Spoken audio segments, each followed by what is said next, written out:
Welcome back to Chapter 3, and we're talking about quality. The first part of what we talked about related to kind of the basic tenements of quality service, how we define it. 3 simple words. I hope you remember. Do you? How do we define quality service? And what exactly is a moment of truth? What happens when we deliver a moment of truth? And what are some of those powerful ways we can learn? Because we really should get this. And we need some things to really grab a hold of. What is quality of service? How do we deliver exceptional quality service? So how do we have that strong foundation of great marketing, which is taking care of people? Employees, donors, volunteers, owners, and our external guests. So we left off talking about a way and a process from which to wrap our arms around and have a theoretical construct to build an experience of high quality for people. And Clausen and Knuscha's 5-phase model that you may have heard of in other classes really comes into play here, as it clearly defines an experience as a 5-part system that interrelates and happens in leisure services. These authors back in the 60s talked about an outdoor recreation experience and said that everybody who participates in outdoor recreation, really it's not just about when they're in the out of doors. There are elements beforehand and after that certainly play a factor. Well, we have since really learned and understood that that takes and holds true for every hospitality, leisure, tourism, food service, event, lodging experience that we will ever provide to our guests. And for some of us, that time at different phases may be very small, and for others of us in our industry, the time in those phases is incredibly long. So this framework of the stages of a leisure experience really provides for me a solid foundation in how we should be thinking about our industry, how we should be thinking about the experiences we create, and how we blend together marketing, which tends to be this outside element of an organization, and start to help it be infused in everything we do in an agency and an organization. So Clausen and Knuscha said those 5 phases are not just about the destination. It starts with anticipating that experience, then literally traveling to, having the destination experience, traveling from the experience, and then reflecting back or having a recollection phase of the experience. And we could take anything that you and I have ever experienced in our field, and we could easily see and understand how these work. So let's just take a few minutes and talk about each one of these steps. It is so important in the delivery of an HTM kind of experience that we want to spend a few minutes on each. And I want you to think about organizations you work for again, or have, or want to, and how they're addressing those 5 phases. We have seen some movement. 10 years ago when I talked about this theory, and we had examples in class, we had very little in several of the categories. Today we at least have some. So positive movement, that's good, but we have a long way to go. And the only way that'll happen is if you decide to operate your hospitality, tourism, event, recreation, food service, lodging organization, applying the principles that you learn. So as we move forward, anticipation is what marketers typically understand and deliver. The anticipation phase of an experience is all about all of the marketing communication that we send out. We want to get people thinking about having an experience with us, and marketing has typically always focused at getting people to do that. You know, we build our marketing on an AIDA model, which any communication we send out thinks about AIDA: attention, interest, desire, and then action. So our goal is to get people and get their attention, to develop interest and desire, and then eventually act. And the act phase gets them to commit to coming to us. So naturally, marketing communication is designed at doing that. So brochures, advertisements, billboards, flyers, websites, telephone skills that we'll talk about later. So hold that thought. But all of those things we do get people before they've made the commitment to come to us. So again, that phone call is before they may have decided it's us or somebody else to go to. The website they look at, the social media they're reviewing, the quality evaluations, the brochures, right? The advertisements that we send out, all of those things form an opinion and help people decide if it's us or it's not going to be us. So marketing communication generally is responsible for anticipation phase, but I would argue the quality of the delivery of the experience impacts that because it's what people remember and it's what they might read about, etc. So as we move forward, think about all of the ways we reach out and communicate, whether it's in public relations, it's a delivery piece, it's a Facebook site, it's a website, right? All of the ways we could go on and on with examples.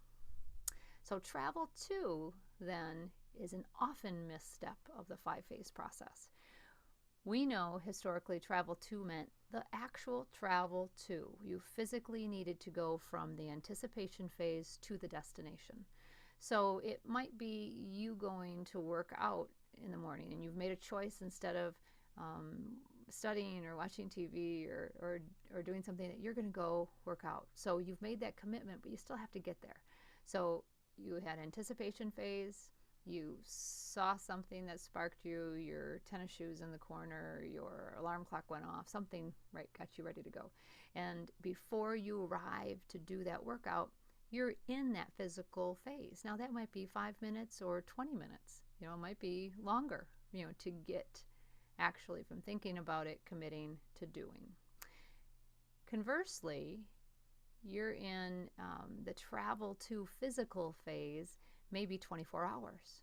You want to go on a spring break experience or your family's traveling somewhere. By the time you actually make the commitment to go and you leave your home and you arrive at your destination, a resort in the Caribbean or down to Florida to Disney, that might have taken you 24 hours or 12 hours, but a length of time. Well, we know in the industry that I don't care if that's 5 minutes or 24 hours. All of the things that happen in between those two times, when you committed to when you get there, impacted your experience. So if we ignore that time as a service provider, we are absolutely impacting the quality of our delivery of our experience. If the traffic was bad in your 5-minute drive, if it was congested, if there was road construction, if it was raining, if you were rerouted, if there was an accident, if you ran out of gas. There could be a zillion things that happen in that little 5 minutes that could impact your arrival and your experience of what you're participating in. And then we certainly know in the 24-hour experience, everything, because you need everything, transportation issues, airline issues, right? Rental cars, taxis, trains, all of the modes of transportation. Again, the same traffic issues, but there's food and beverage issues, there's housing issues in between there. There may even be attractions that you stop at, but all of those things have impacted by the time you get to us. If you've ever worked at a front desk and you've checked a guest in, you see it on their face. The travel to may have been time at an office, right, for the day before they checked in. They've been traveling all day long and it's midnight and they're exhausted, right? All of those things impact that travel too. Over time, however, and I don't talk about it a lot in the textbook like this, over time I've really looked at this as a huge opportunity in marketing delivery and service delivery and operations delivery to think about these moments in between there. And that anticipation to actually getting there really isn't just about the physical travel to, it's also about the emotional travel to. And I think there's more interest, for me at least, to start thinking about this travel to in two distinctly different ways.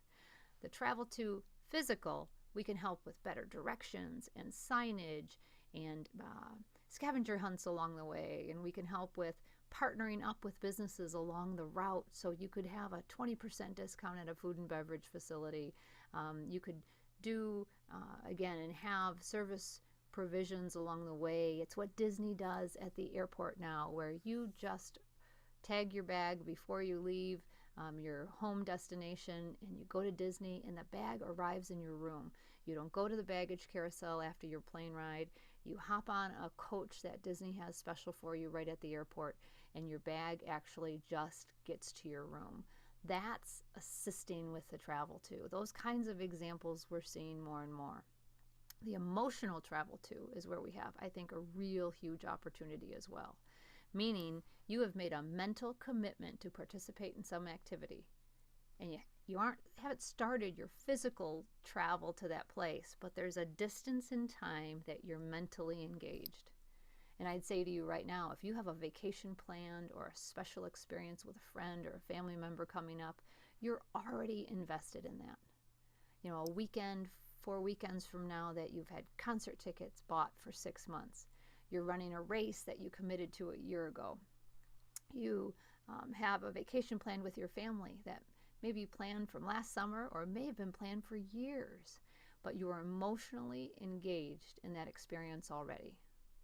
And that's where I think we've missed the opportunity to date. We have a few examples in our field, but we could do a lot more. So the whole idea of Travel Too is split those two up. Think about what organizations are doing physically to help you get there, but think of how they're engaging you emotionally along the way. I go back to an example, and my son is a teenager today, but he was 5 years old, and he is the youngest of 3 children, and he had watched his older sisters play soccer, and he sat through, as you could probably relate to, many soccer games on the sidelines, but he would be watching them and wanting to play, and he saw them put on their recreation jersey from our city Parks and Rec department and flip it from gold and maroon, and he saw them buy shoes and get their soccer balls, and he had watched that for several years. Well, he couldn't wait to actually get to play, and he was 5 years old, and I'll never forget the day that I went down to our city offices and signed him up and wrote the check and filled out the application, because even though everybody else was doing it online, they yet weren't doing it online to register. So I had to go down there and do it manually, which is a whole other story. But I'll never forget when I came home and I said to him, "Guess what, buddy? You are signed up for soccer." And he was so excited. And he went to the garage and grabbed the soccer ball, and he grabbed his sister's cleats from the basement and put them on, and he got the soccer ball, and he went to the drawer in their bedroom and pulled out their jersey, and he put it on, and he just wore the clothes, and he was so pumped up. Well, guess how long it was until that soccer season started? 4 more weeks, right? I signed him up, but he was in it. And I'll never forget that moment, because I knew this theory and I thought a lot about this theory, but I just watched this little passionate young man, little kid, just get so fired up about playing soccer. And he actually slept in his clothes that night and woke up the next day, and he was playing soccer again. So guess how long it took, though, that Parks and Rec department to actually talk to him about, or talk to me about him playing soccer. I'd like to say it was the next day, but it wasn't until less than a week before the start of the season where we got a call from a coach, and the coach said, "I'm your new coach. Practice is going to be at 5 on Wednesday," or whatever time it was at the time. "We'll see you there." And that was it. So that was directed at the parent, which is good. It's informative. It does what it's supposed to. It's feature-based, right? But what kind of benefit were we looking for? And what opportunity they had, because they already knew about us. We had all our registration information. They had my phone number. They had my email address. They had my snail mail address.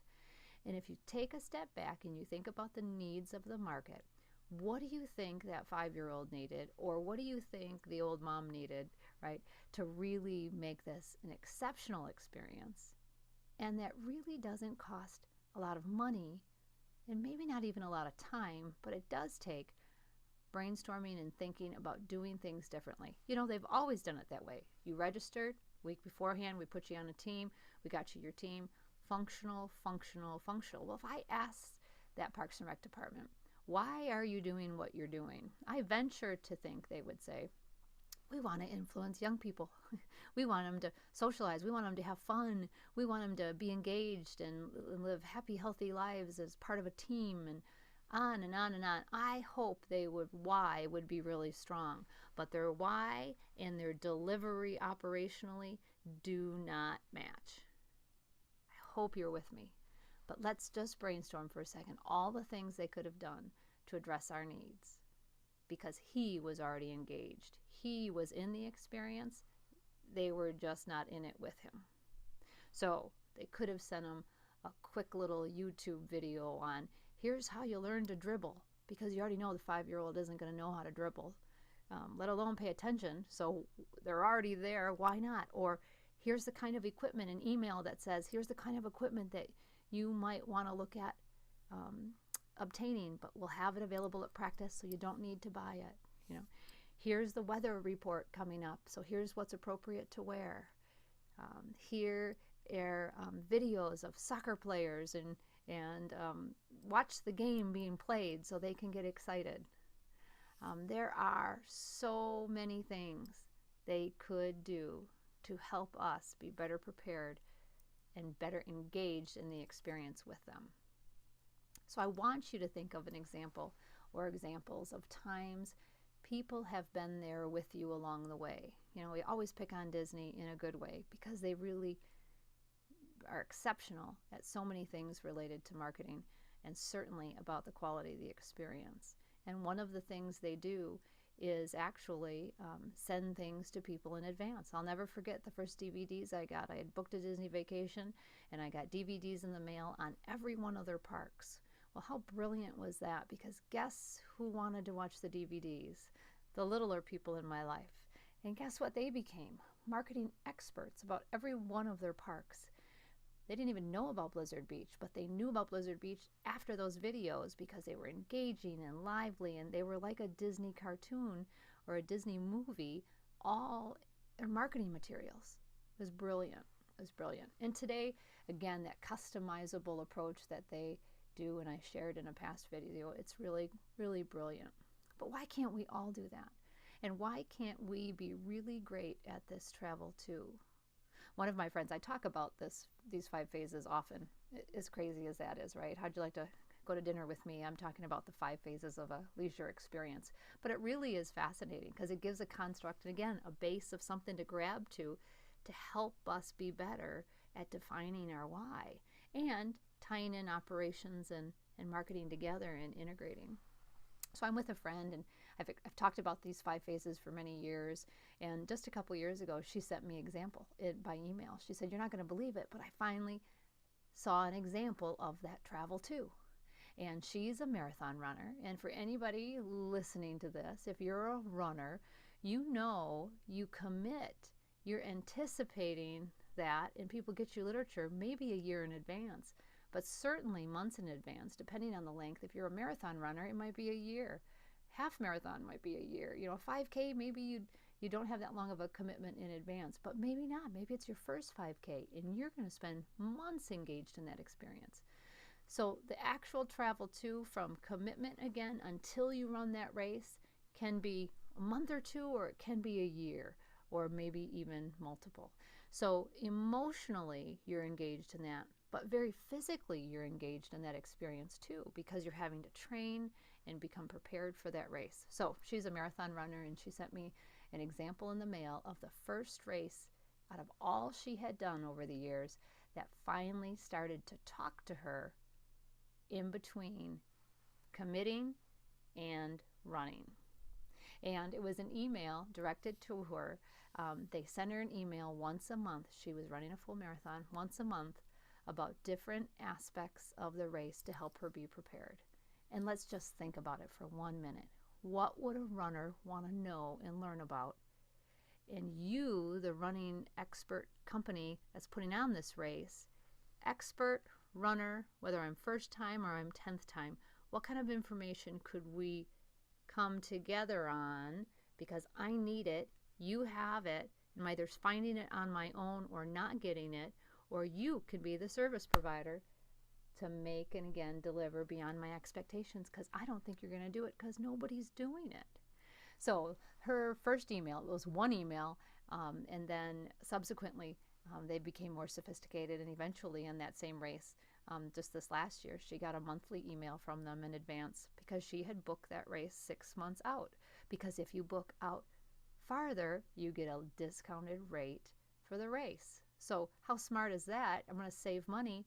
But if that race company doesn't do anything with that information, shame on them. They knew about me 6 months ago.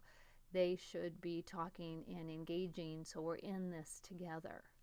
So fun things again about housing, where to stay, what to visit, what to do when you're there. Your race is only 5 hours, right? There's other things that you may want to experience in the area. But how about training tips? You know where I am. I'm 3 months before a race. What should I be working on? What should I be thinking about? What should I be eating? How should I be behaving? What other kinds of things can you help me be a better runner? What other things can you help me have a great experience with you when we go to that race? I used this example in class once, and a student said, I just got one of those emails, and this company actually told me what kind of Gatorade they were going to serve during the race. So I said to the class, I go, why was that really neat? And everybody kind of looked blankly, and most weren't marathon runners, but this student chimed up. He goes, I want to tell you why that was neat. He said, because they talked about blue Gatorade being served in water. And then I could train drinking blue Gatorade, because there'd be nothing worse running your 18th mile and only having or being shocked by blue Gatorade when you don't even like blue Gatorade or you've never had blue Gatorade. So something as detailed as, here's what we're serving on the course so you can have a better race experience. And he thought that was an exceptional example. He felt the difference. He knew, because he had ran other races, that they were taking care of him and they anticipated all of his needs. So this thing about travel too, it may be this big in the textbook. I want it to be this big in your thought process, because this has power to help our organizations and help us be better service providers, better experience deliverers, and get closer to our why and our delivery, which we have huge opportunity. So when we talk about travel too, again, remember it's the emotional and the physical side, and here are some examples of what we could do, but let's be in the experience with people. They're in it whether we want to be or not, but we already invited them to be in it. We sent the marketing material to get them to commit, and we wait to talk to them or deal with them until they arrive at the front door. No more. We are going to do things in this stage and be better service providers. It gives us a framework, and it's a huge opportunity. Take advantage of it. So when we look at the ways people communicate during that phase, it's becoming more and more plentiful. Just recently I took my kids to a Pentatonix concert, and here was a simple email they sent ahead of time, which included weather forecasts, which was great because we had to stand outside before that concert, and it's February. So they had links to things that would be important to us. And again, didn't have to be long, didn't cost them a lot to do, but cute little clever graphic here, instead of just a plain email, and it worked. I've bought lots of concert tickets in my days, and I just really appreciate it when they're thinking about me and my needs. Again, marathon running made me think of that, so I pulled that back up too. So the destination is what we're most comfortable with, and I venture to say, when you told me you were, really fairly skilled at quality of service, it's because we've focused on this part of the quality of the experience. We probably didn't think about anticipation. We probably didn't think at all about travel too. We've been focusing on, once people arrive at our door, then how do we take care of them or handle it? So let's just spend a few minutes again talking about the on-site experience in terms of quality. But we know the quality of the experience provided by us as staff people is critical in creating that optimal experience for consumers. We know we could do all these other moments of truth distinctions along the way, but boy, rubber, meets the road when they walk in our front door and we have that face-to-face kind of delivery. So quality is all about exceeding our guests' expectations, as we defined earlier. But what we didn't talk about are, where do expectations come from? This whole part of the experience, again, so critical, so important, but we've spent a lot of time training people and talking about it. So how can we get better? So I constantly look for theoretical frameworks to help us be better providers. The 5 phases of the experience is one of those, but also the idea of really breaking down expectations, because if quality is exceeding expectations, then we've got to understand expectations. It's as simple as that. So as an organization, we want to think first about where expectations come from.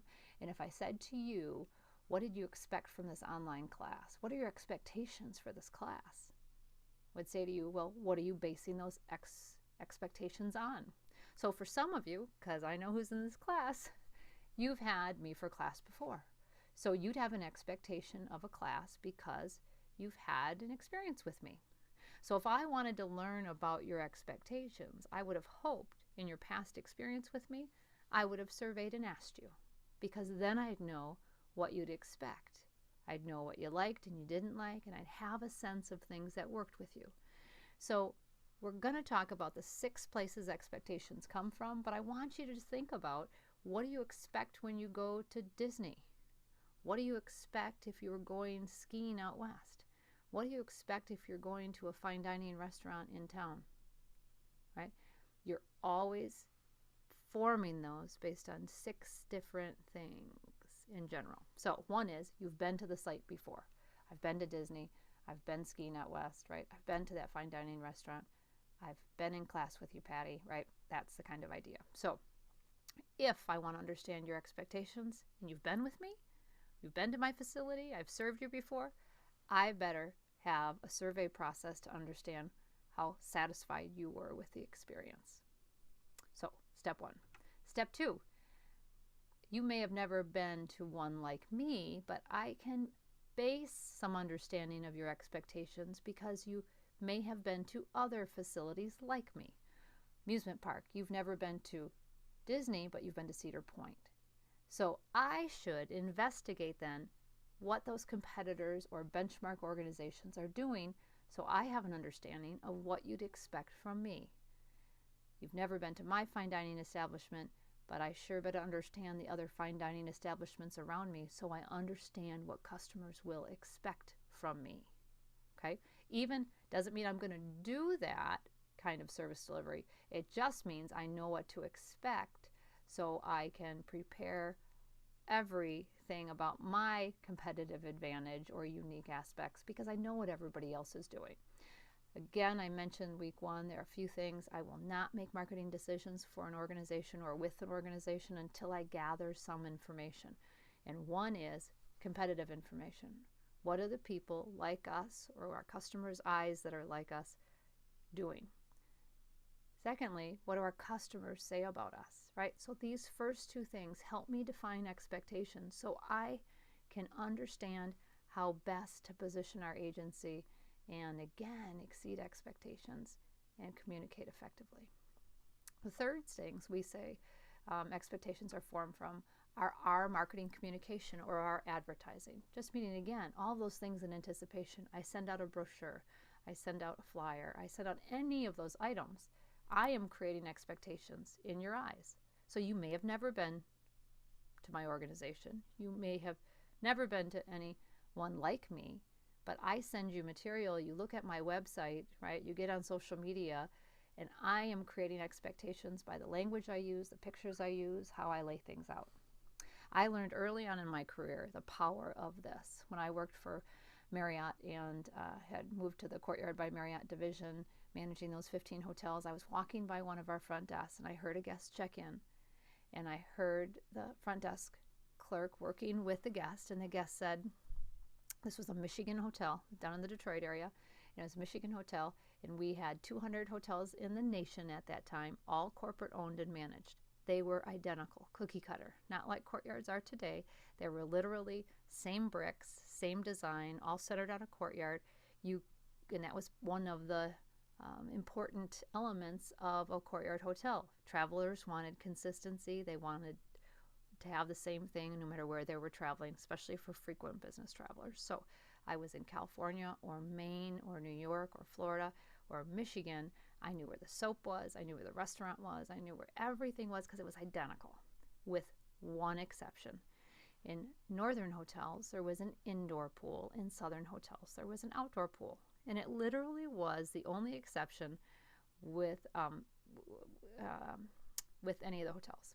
So the desk clerk is talking to a guest, and the guest has a brochure in their hand, and they're in a Michigan hotel, and it's August. And they say to the desk clerk, well, I thought you had an outdoor pool in this beautiful courtyard. It's August in Michigan, right? 90 degrees, humid, you're with me, you live here. And the guest, or the clerk said to the guest, well, that's in our southern hotels. In the north here we have, the same line I just gave you, which is what we did, but who cares? Because the brochure showed a picture of an indoor pool and an outdoor pool. Because for all 200 of our hotels, we had 4-color, glossy, beautiful brochure, high quality, that our corporate offices made, that we all used because they were identical hotels. So there's a little picture of both kinds of pools. So it was completely fair that the guest expected in August in Michigan that they would go to this hotel and have a really cool outdoor pool experience because that's what they wanted. We created the expectation. They didn't. We did. And I'll never forget that moment. And since then, we give a million examples of how our expectations have been affected by what we see on a website, how they're wording things, etc. Because oftentimes, they pick the best picture of the whole year to throw on their website. They talk about themselves like they're the best facility that ever existed, but they can't deliver on that expectation.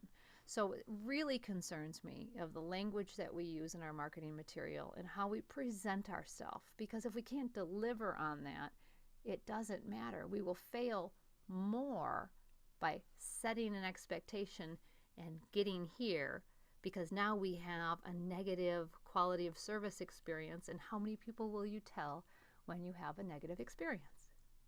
You already know that answer. So we don't want this to happen, right? So we'd like this to happen, but at a minimum, I don't want this to happen. So we have to create realistic experiences in a positive light, but not that we can't achieve. And I always use the example of spring break. I have students, all the years I've been teaching, have some expectation about what they're going to experience from a hotel that they're staying at down in Florida or Texas or an island. And inevitably, someone comes back incredibly disappointed because all the pretty pictures with brand new carpet and clean facility and new features were 25 years ago, and this hotel was old and run down and dirty and worn carpet, and it's all because they created, something they would never be able to deliver on. So what a short-term, poor quality experience, and it's completely marketers' fault. So as an organization, if we're going to get a handle on people's expectations, we have to understand how our marketing communication is perceived by them. So I'm a big believer in, if we design something, we give it to a focus group of existing customers or customers who aren't yet with us, but people who are willing to share their feedback. And I have found people are willing to share their feedback about our websites, our designs, our looks, our brochures, everything that we use to communicate with. So focus groups are a real popular way to do that, and I wouldn't design anything anymore without feedback from the outside. So people tell us, what do you think this means, and what would you think you're going to get as an experience with us as a result of these, and do we deliver on this? And if we don't, let's make sure we redo this again. So far, experiences with me, experiences with others like me, and then how our marketing communication looks. The fourth area is word of mouth, and you already know it's the most powerful form. Why? Because it's believable. Again, $1 million a billboard isn't going to do it if I've got people personally telling other people that we're not of high quality. Or conversely, on a good level, that they're telling them we are, and you have to go because it's so awesome, kind of thing. So I want to know what people are going to say. Therefore, we should always have survey feedback, again, about the satisfaction or dissatisfaction or neutral experiences we're creating. These tend to be 4 pretty common sources of expectations you'd read in other places, but the uniqueness of the HTM industry, we have a couple other things that we need to anticipate because people expect something different for these 2 things. And one is the season they're with us. If you're coming to a concert, an outdoor concert in May versus July versus November, right, you may anticipate very different kinds of experiences or expect different things as a result. Conversely, you're golfing in different times of the year. You're skiing even in different times of the year. You're participating, you're going to a resort, you're going out to eat. Every time of year has a different expectation from the people we serve. So it's important, and one of the things that I say to staffs often is brainstorm with your staff. If it's December and someone's coming to our restaurant, what kinds of things would they expect, and what kinds of things can we help with to make this a better experience? I was working with a zoo in Michigan, and we were doing service training with 240 staff members for their season. And it was really a great experience. We did that for a couple years. But one of the things we did is small groups of employees, we brainstormed the biggest barriers to quality of service. And one of the barriers was that people get mad when they come to the zoo and it rains or it's bad weather. So weather became this barrier to them providing quality service. And I said, let's take that then. And instead of saying what you can't do, you can't control the weather, I'm with you, but what can you do to create a better experience for guests? So we said, let's say it's raining. What kinds of things could you do as a staff to help? And maybe it's not raining yet. And they ended up eventually coming up with a whole bunch of ideas that didn't necessarily cost the organization money, but completely provided a better quality of experience to the visitors. And then anticipating rain as the season at a zoo. They said everything from, again, and we see this more often now, but posting a sheet at the entrance that said what the weather was going to be for the day. And if we had an 80% chance of rain, tell them before they ever come in.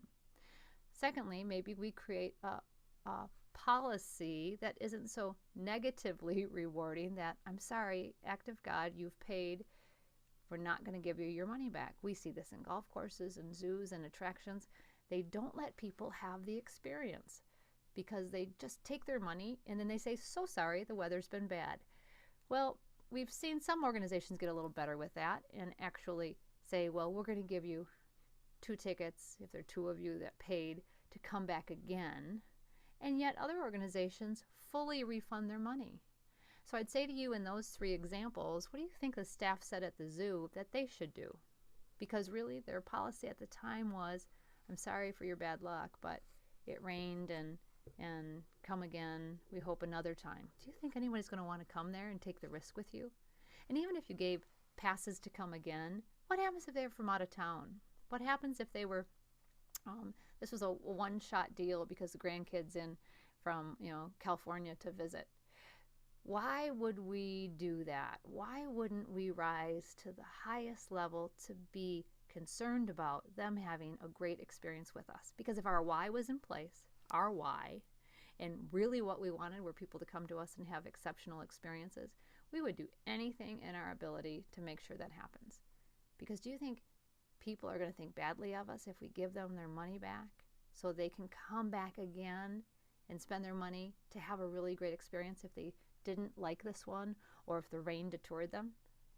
But I also, and the staff also, brainstormed other ways that they could deal with the rain. So it wasn't just posting the weather and being really open and telling people in advance or giving them their money back if they wanted to leave, but it was giving them free rain ponchos. You could sell them in the gift shop for 99 cents, like the plastic bag poncho things, but why not just give them to them as they arrive?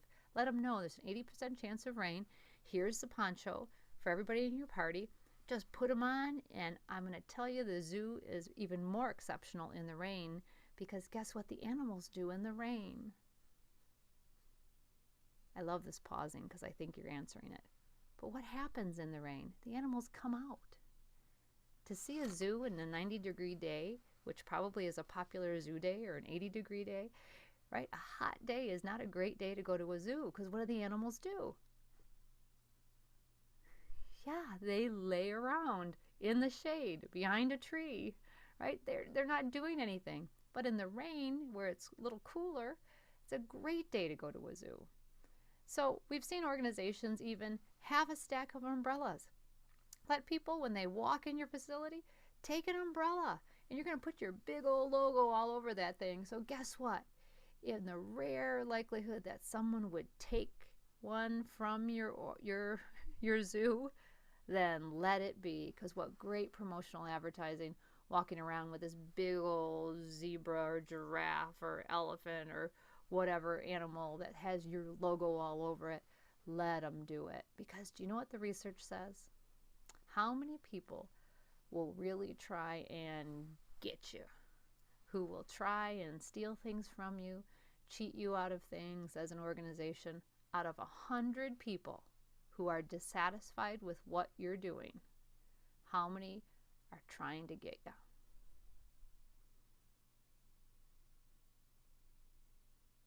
I paused longer that time because I really want you to think about it.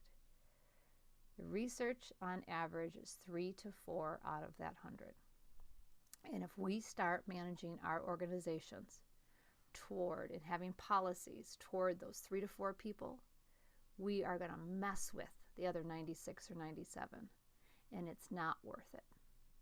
Manage your organization to your why. Do what's right. Brainstorm seasonality opportunities to overcome the barriers of great service. Your staff knows the answer. You know the answer, right? The people you work with know the answer. And you can figure out solutions to your biggest challenges. And how cool is that? So, seasonality is a unique thing. People in our business have different expectations depending on the season and the reason. The reason people are traveling with us means that their needs vary and their expectations will vary. So I'm running a resort and my visitors are coming with their colleagues for a business conference or a convention. Their expectations of me and their needs for me are going to be very different than when that same person comes with their family, right? Their small children, and the same person comes with their siblings for their parents' anniversary.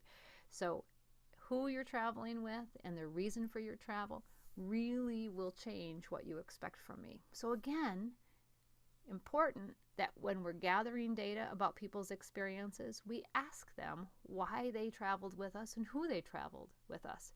So if you came for leisure travel or you came for business travel, I can split those groups up and I can better understand the unique needs of people who are with us for leisure and the people for pleasure. And then further, did you come with your family?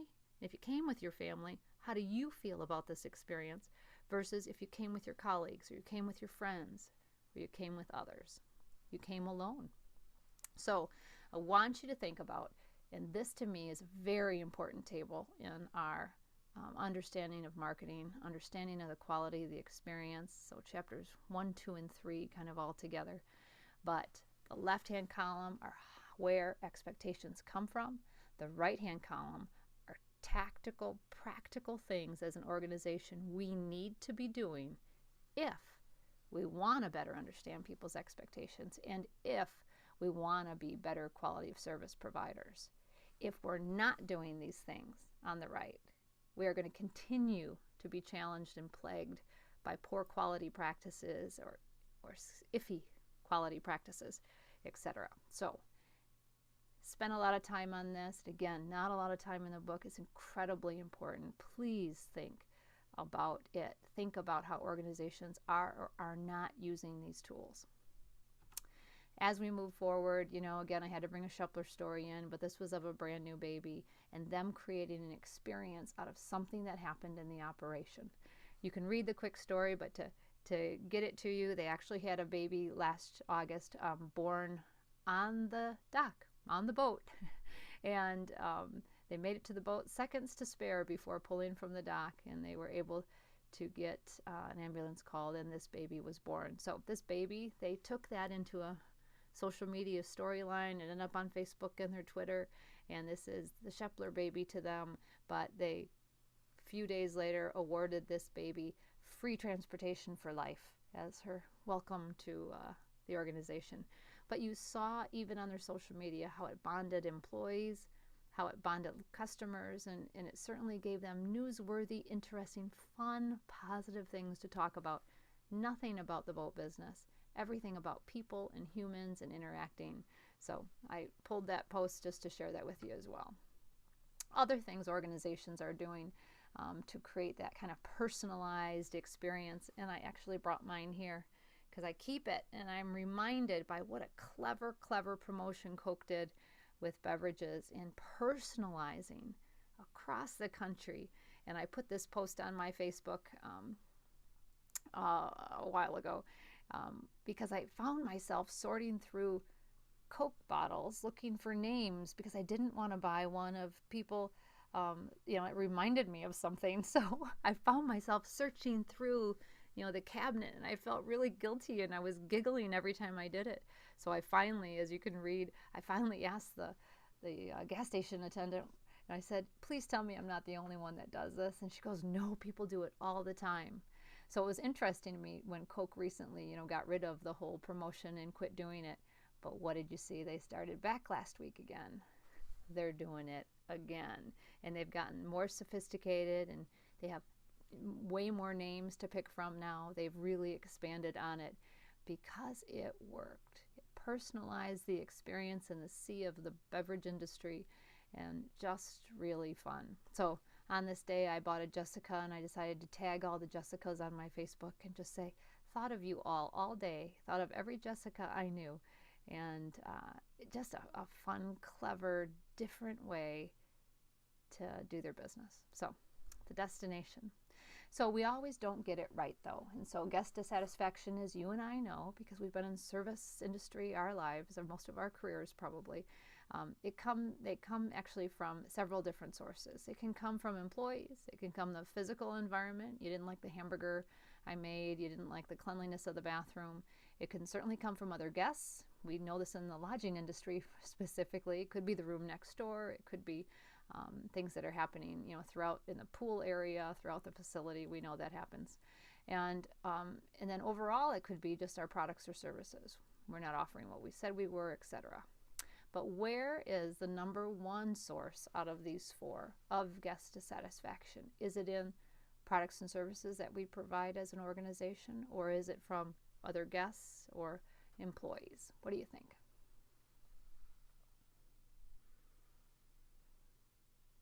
"67% of all guest dissatisfaction comes from you and me, the service provider. Although certainly a third of the dissatisfaction comes from other sources, most documented complaints about service are because you and I don't know how to handle it properly, and somehow the expectation of how we should be handling it and how we are handling it doesn't match." So what do we think about that? One is, it also says to us, we need to be trained. If you went back and read the Malcolm Baldrige paper that I suggested in our first video on this chapter, you would find two other things. Well, you'd find many other things that were really interesting, I hope, and important. But there were a couple things that I mentioned earlier. One was the concept of empowerment, where the Ritz-Carlton actually gives employees a $2,000 boundary to make sure a guest experience is right. So they have the power of $2,000 of value for every situation they face to make sure the guest will be okay. And they too say, is the guest always right? Well, the guest is never wrong because their perception is their reality. If they believe we've messed up, then we did mess up. There's an old story in Nordstrom's that in quality circles that said a guest came in to return a tire to a Nordstrom's. And the guest said, do you have a receipt? They said no. They said, well, how much did you spend on the tire? And they said $65. So they reached in the Nordstrom cash drawer and they handed the guest $65. And the guest said, thank you so much. I'm so glad you always take care of me here. And they said, you're welcome. Well, the funny part of the story is Nordstrom's doesn't sell tires. And that story surrounds circles, and I love it because one, it's supposedly true, but two, their perception is their reality. The guest swore they bought the tire there, And Nordstrom said, we don't care. They're wrong. They're not wrong. We're going to let them maintain that dignity. It is what they believe. They're not trying to get us. Because again, 3 people out of 100, that's not a lot. If we create policies that are for the 3 people not to get us, we will ruin relationships with 97 others. So think about that adage of people's perceptions are their reality, and they have to be believable. So we already know that we tell 10 people when we're really dissatisfied, which is really hundreds or millions on social media, and that dissatisfied guests really come in 3 different categories. They come in passive form, where we really make them angry, but even if we walk up to them and say, how was your dinner tonight? They say, fine. They check out of the hotel. We say, how was your stay with us? And they say, it was fine. You know, they're not going to tell us they're mad. The problem-solving dissatisfied guest comes to us with the problem and the solution. My soup is cold. Would you mind heating that up or getting me another one? This hamburger isn't correct. There's steak or whatever. It's not correct. Would you do this? My guest room is the window doesn't open and I'd like it to. Could I have somebody come fix it or fix the TV? Or can you move us to another room? So they tell you the problem and the solution, or at least are calmer about that. And then certainly the third form that gets the most attention, because you hear about it very verbally or otherwise, is the aggressive dissatisfied customer. They're typically louder and boisterous, may impact other guests around them, but there's no question of their dissatisfaction because you very much feel that. So I'd say to you, as an organization, you know, which of these 3 is most dangerous to our business?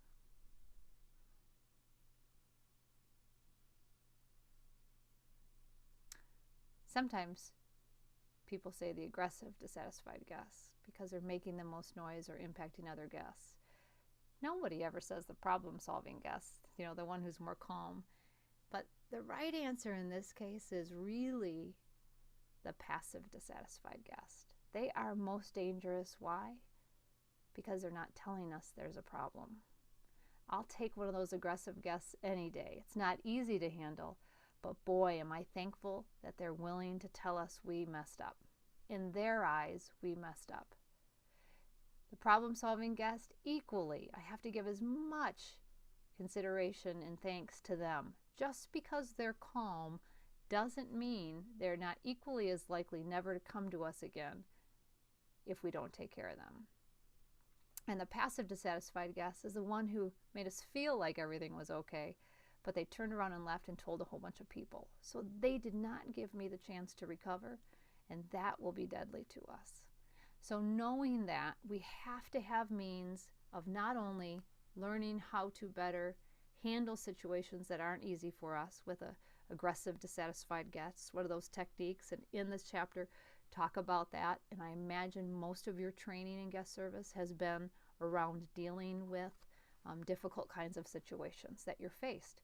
But now you're managing and running these organizations, right? That's what your degree is helping you achieve, is higher management status. So what are you going to do to reach those that aren't easy to reach? Because that's going to be the key. We're going to handle and learn to handle those other situations. But again, even with those others, if we don't have an empowered staff who have the power to manage it at the front lines, we will not be as successful. Secondly, if we create policies that keep people from being able to give and deliver good service, like no money back, right? Or here's a couple passes. If you are in the area again, come back and see us. That kind of policy, practice, training will really hurt us as an organization. So we have to think about those things.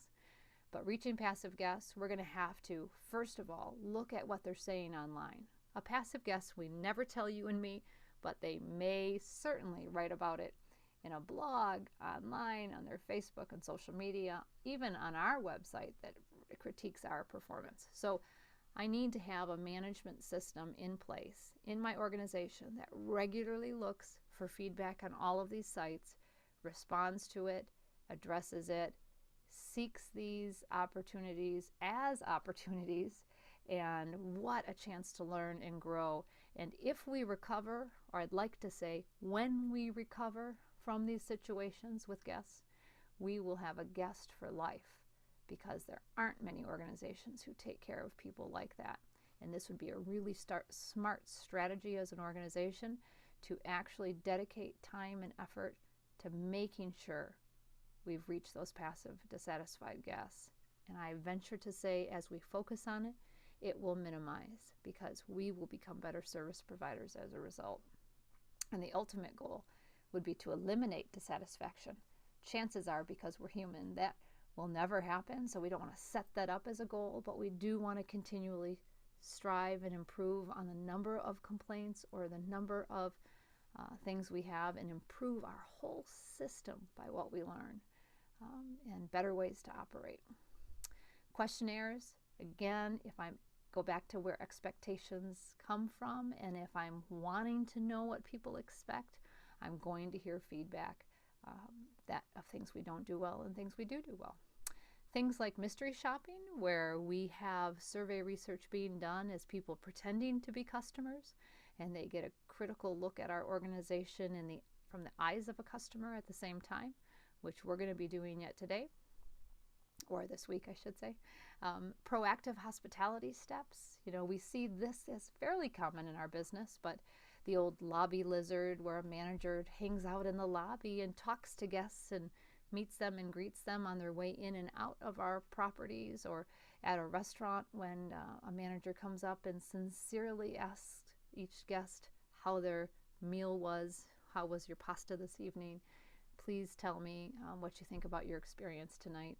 Those kinds of things. That's proactive kinds of hospitality practices. So more and more people are doing those kinds of, or organizations are doing those kinds of actions. We certainly can find out what our guests think by talking to our employees, especially those frontline employees who hear everything. Our board members, our stakeholders, they may not tell you and me, but they certainly may tell someone who isn't directly engaged at that facility that day. Email, internet, contact us, 800 numbers. I'm going to tell you, we may put them out there. It doesn't mean we have a system for managing them. For many years, I taught a quality class, and the first assignment students had was to send a letter of satisfaction to an organization in our industry of a real life situation they've had, and send a letter of dissatisfaction to someone in our industry that they had a real dissatisfaction with. And it might have been a minor one. It didn't have to be major, and it could have been a year ago. But we sent out those letters, and by snail mail, and then by email and snail mail as years went on. And during the course of the semester, they regularly reported back if they heard from the organization. And I am embarrassed to tell you, with a class of 30 students, never, ever, ever in a semester did we get more than 5 organizations to respond to a letter of dissatisfaction. And never did we get more than 3 organizations to respond to a letter of satisfaction. And I hypothesize that we have created more and different ways for people to reach us, but I don't believe we're better at managing those feedback mechanisms. So, who responds to emails that an organization gets that people are saying something really nice or something not so nice? Who responds to the telephone calls for those same things? The 800 numbers, the internet, the social media sources. We have to have practices in place that do and manage those sources that we're asking for feedback, but we may or may not be doing anything. Just even look at posts on someone's web or on a Facebook page of somebody not saying something positive. The organization isn't even responding to that, or they're deleting it. Worse, they should be seeking that as what an opportunity to, one, say we're sorry, because that's not our why. Our why is you have an exceptional experience with us. And if we have failed at that, and we will fail at that, boy, we're going to make amends, and we're going to try and make it up to you. So this reaching dissatisfied guests that are passive is really an important part of the process. Certainly, the most historic way we've done that is comment cards. And know that comment cards for survey research drive two things: really happy and really mad. So that feedback on that card can be really critical. I see it as quite common in our field, and I would never want any of these listed to be in isolation. I would not ever do just comment cards in an organization. I would have a variety of tools, but I better manage each of those tools. Most organizations have the tool, don't do anything with it. So the attitude of quality-driven leaders is, one, learning about dissatisfaction is the best thing to happen to our business because it's the way we can improve. It's feedback from the people we're trying to serve, and that dissatisfaction could be our employees sharing a dissatisfaction, our board members, our volunteers, and our external guests. Keep in mind, feedback is fabulous. Okay? It's important to reach those passive guests. I have to develop my skills at managing these encounters. They are not easy. I can give story after story, and I won't do that to you today, about how I have failed at handling those situations and learned and continue to learn about better and more improved ways of managing that. What I do know is that when you care, you really can manage it a lot easier because it's not directed at me. It's directed at a situation, but I'm responsible for that situation, so I get a chance to make it up, and how cool is that? I need to know that I can and will make a difference. I'm going to work for organizations that empower me and allow me to do that. I would be stifled working for an organization that made me go to 5 supervisors. Again, they might be very successful, but if you're quality driven, you're going to be focused on resolving issues because guests will have more loyalty. That's what they're looking for. They want to know they're cared for by every employee. Learning about perceptions help us improve. And their perception is their reality, but for every one guest dissatisfaction I learn of, there are 20 others out there that have the same problem and didn't tell me. So every guest comment, individual guest comment, has incredible weight in my organizations and how we do that. Those encounters, are so incredibly important. The delivery of what we do. I know it's something you're well skilled at and you know the most about, but do you think we're strategic about it? Do you think our organizations are really good collectively? I know you are. That's why you're studying this field. That's why you're interested in it. But you're running an organization now, right? That you have to get everybody to do that same thing. So when we look at the quality of the destination of the third phase, incredibly important, which moves us to travel from. Finish their experience with us. We know, though, that it's not over. Just because they're leaving us, they have a whole bunch of other things to do, reverse of travel to. They have to go home or go back to where they're going, and they're going to reflect on their experience the last phases. So travel from could vary from sending water bottles out with them, fresh baked cookies a hotel is known for, music CDs, kids activities, a little bag of goodies, popular sites to see along the way, videos, all of the things that you think, and I say videos because one of the classic examples is Cracker Barrel restaurants. They have videos that all you need to do is put your credit card on file, and I could take a video from one Cracker Barrel and drop it off at the next one, a video, a book on tape, a DVD kind of idea, and if I didn't ever return it, then they'd charge my credit card. But if I dropped it back in the mail or I dropped it off at another Cracker Barrel, which are all located off highways, it would be a service they provided. And really, it was an early on brilliant both travel to and travel from example, because they had gift shops and kind of convenience store inside their restaurants.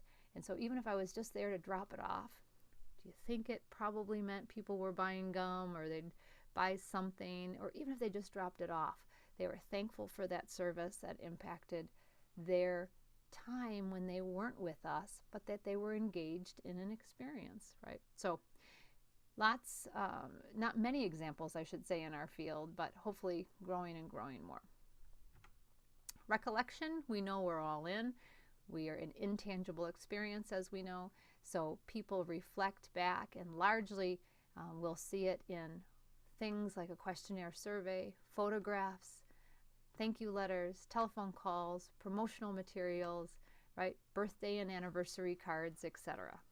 So we tend to spend our time the destination, anticipation, and recollection. Travel to, travel from, often neglected. But what I will say about this area is this can be overdone too. So I always bring with me my birthday cards for the year because it's a common recollection. People want to get you to think about them, and these are my last year's birthday cards. And I did get a couple real ones from people, which are happening less and less in our lives, aren't they? Everything's doing different things. But I got a whole bunch of mail for my birthday. But you'll notice, I got a DSW card for $5 off, So they're using it as an opportunity to send coupons. I got a, Kohl's Happy Birthday to You with some type of offer. I don't think I used it. Wait, I should look. Oh, $10 gift that I ended up never using, I see. But they're, the same kind of idea. So very merchandise oriented, but even coupons or notes from providers. So if you're going to do some type of activity to address any of these 5 phases, I'd be knowing what my competition is doing, and I'd be thinking about doing it differently. This is now an oversaturated technique by retailers and others, because what do they think? Nobody else is sending me a birthday card? I say, if anything, send me a half birthday card, because nobody sends me any mail on that day with a nice offer and a nice thought like, hey, happy half birthday. I don't know whoever started the half birthday thing, but my kids certainly celebrate them at school, so it's pretty funny. But why do it like everybody else?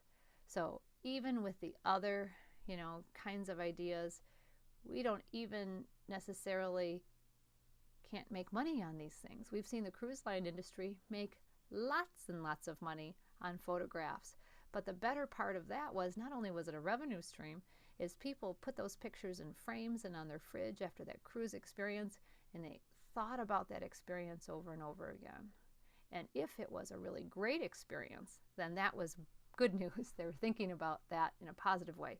If they had a really rotten time or there was a problem with the experience, then we certainly don't want them recalling that unless they gave us a chance to recover. And we did, then it's an awesome thing. So merchandising, whether it's a stuffed animal, a card, a t-shirt from a concert or a race or whatever, all of those things help us recall. And I bet right around you right now there's a pen, you might be wearing a shirt or a hat, something with the logo, something with a feeling that takes you back to an experience that hopefully was a fond and positive one for you. But powerful, powerful ways. Revenue streams, but more memory recallers, that kind of idea. So those 5 phases, as we think about it, I'd want you to address it for your organization now, and certainly when we write a marketing plan in this class. Are we doing things in each of the 5 phases for the people that we want to serve? And how can we be better experienced developers to create the greatest experience for people we can?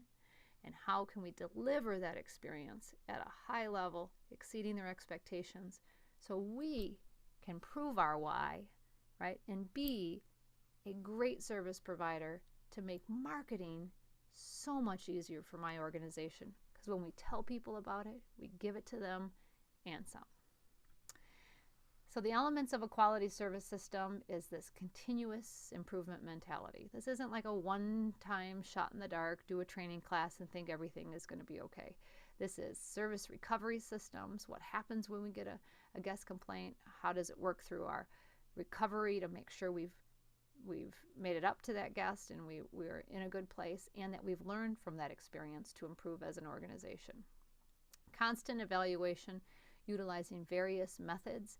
It's not just about comment cards. That's not going to be enough, especially in today's environment where people are communicating and sharing feedback so much more than they were before. We want to make sure we have a clear definition of our standards, our offerings, our environment, our policies, our people. Why do we have these policies? Do they impact And are they barriers to quality of service delivery? Have we asked our employees and our volunteers and our board members, what kinds of things are we doing that keep us from greatness? It's one of my favorite questions to ask an organization. What keeps you from delivering high quality? What keeps you from greatness? Training, training, training, setting expectations and training and giving people the tools to do the job. All of the Malcolm Baldrige Award winners emphasize training. There's nothing that says people don't need skill development in that case. Reward and reinforcement of the training, of good practices, of teaching and coaching when we make mistakes, empowering our staffs, and making sure we're prepared to handle that empowerment. A couple of the reasons empowerment fails are supervisors aren't ready to let go of that or punish staff the minute they make a decision that maybe wasn't the perfect decision. If you want to squelch empowerment in an organization quicker than anything, then you slap the hand of an employee who actually empowered, made a decision on behalf of guest service, and then you tell them it was wrong. No one will make a decision on behalf of guest service.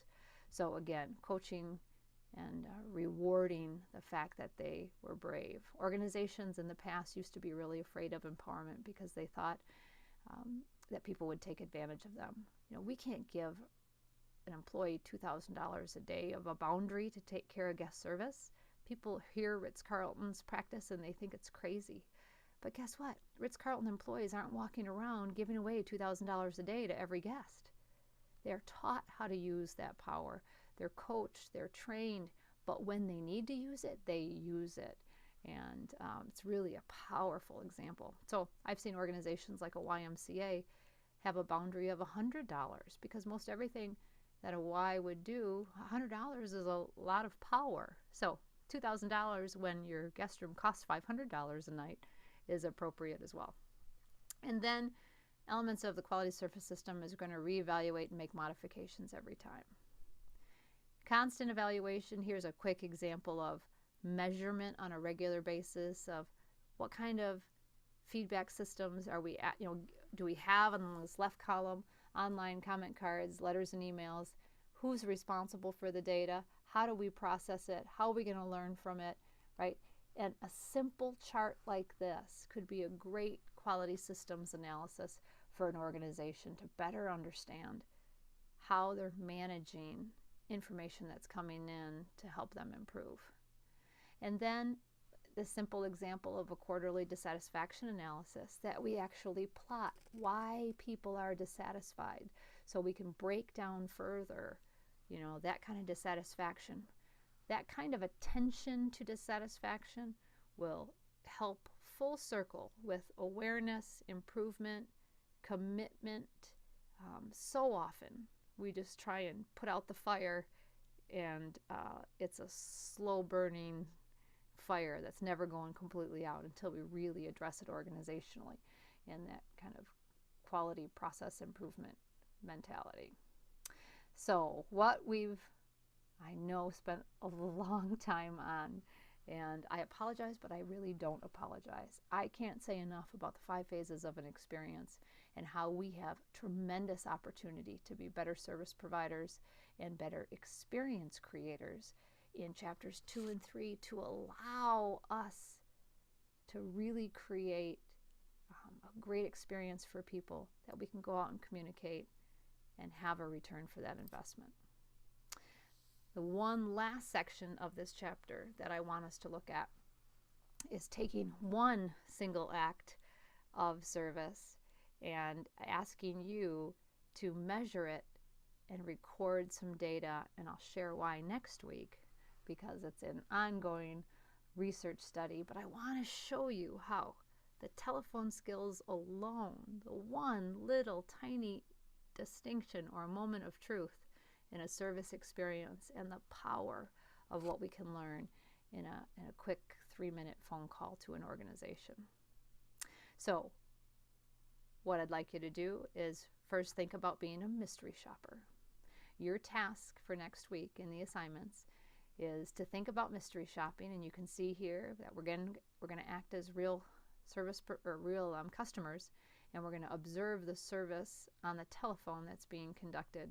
Again, a 3-minute phone call to an HTM organization of your choice, and I want you to report on several things. Why we secret shop is we want to understand the service focus and culture within an organization. We want to measure customer service levels. We want to better understand what a customer experience is. We want to hopefully increase staff accountability, reinforce training methods, or identify training needs. And we want to monitor compliance with policies and procedures. You know, we train staff and set expectations, but are they actually adhering to that? Ideally, we want to increase employees' performance abilities, and we want to praise and recognize staff who add value. There are a lot of reasons our organizations do secret or mystery shopping. We also know there are several reasons that aren't as valuable, and there are some limitations. One, depending on who the mystery shopper is there a bias? We've seen a flood of mystery shopping opportunities and organizations that just hire anyone to do the mystery shop, right? And so we know that there's potential bias on who it is that's doing the mystery shopping. Is it even a customer of the organization, or someone who looks or acts, has similar needs to the customer, as an example? Organizations that use this data in isolation without doing what we said earlier, and that's multiple ways of gathering information, that is an incredible limitation as well. This might be a single isolated look at an organization or several single looks that could be very detrimental to be making changes based on this isolated view. Mystery shopping doesn't address expectations of visitors, and we just said that the key is not only understanding the service level, but what they expected. So we know there are some limitations to mystery shopping, but it also has some great benefits. And then, depending on reliability and validity of how questions are asked or statements are made. And traditionally, historically, it's been more qualitative, open-ended questions about the experience. More and more, it's become a combination of quantitative, numbers, check marks, boxes, etc. So we're going to do a combination of both. So it's very common for organizations. Again, there's lots of examples, hundreds, thousands of examples, and hundreds of mystery shopping organizations that look at and measure organizational objectives and expectations, position responsibilities, training standards, and personnel. It's kind of a four-pronged overall, kind of look. So we would want to measure everything in an organization because, as Malcolm Baldrige Ritz-Carlton Award winners would suggest, there are a whole bunch of moments of truth, and we'd want to look at all those distinctions and moments of truth. We're going to look at, again, that one moment of truth, and that's the telephone call. So your task is to pick that HTM organization, to call them on the phone, and I want you to fill out, and it's attached to our Blackboard site, this form. I then want you to take the data from the form and put it into a link so I can consolidate everybody's answers together, and we can make some comparisons for next week.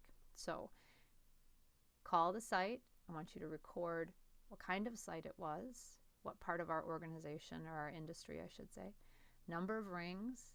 I want you to record how they answered the phone. I want you to pretend you're a brand new potential customer, so you're in that anticipation phase. You have not made a commitment, and you'd like to know their hours of operation, the cost, and the directions. You can, again, make up any element you need to, keeping in mind these are the questions you need to ask. If you're asking a hotel what their hours of operations are, I need you to think of that a little more clearly, that a hotel is open 24/7, so you might ask when the pool is open or when a restaurant's open. Just modify it according to the type of place you're calling. Finally, I want you to, when they end the call, I'd like you to log how they end the call, and then I'd like you to add if you thought it was professionally handled or not, and any other comments, if it automated answering, etc. So this is the simple framework I want you to use. I've provided the link on Blackboard. I want you to log that data in. You can have it all done by next week, and then we can talk about it the week after. So having said all that, Chapters 2 and 3, critically important to marketing. Quality of the experience, although common in our understanding, incredibly difficult to make happen and deliver in organizations. So hopefully in this chapter we've isolated a few things that might be a little different than your past thinking. The power of understanding expectations, the power of the 5 phases of the experience, and the power of managing guest dissatisfaction and learning from passive dissatisfied guests. So think about those few things. Have a great week. We're moving forward and getting ready to take all this strong base and start to build some committed strategies to market communication, because we know now they got the experience right and they're delivering it at a high level. We're ready to go. So have a great week.